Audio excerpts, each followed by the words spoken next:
You seem to be very invested in young people.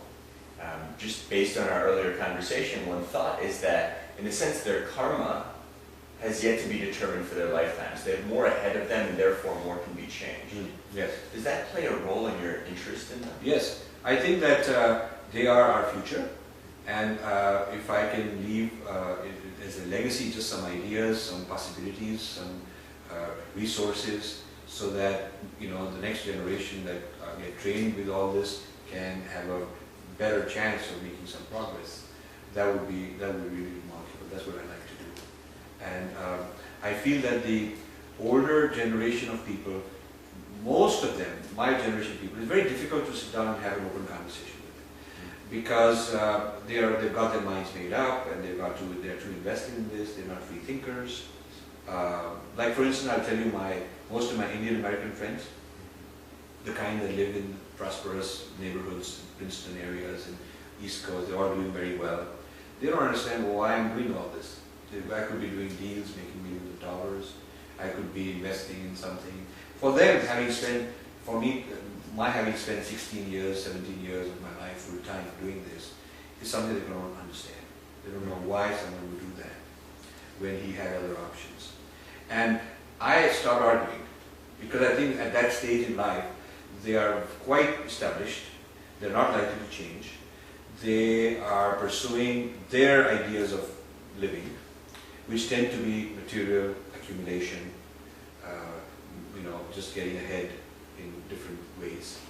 And I have more fun when I visit their homes. I have more fun talking to kids.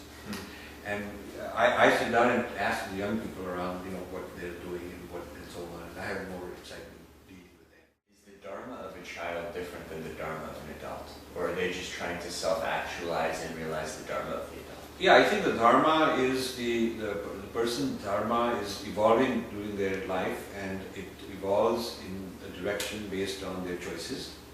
And so, unfortunately, sometimes parents push the child too much into a certain direction, like as if my dharma has to become your dharma, that kind of an ego thing.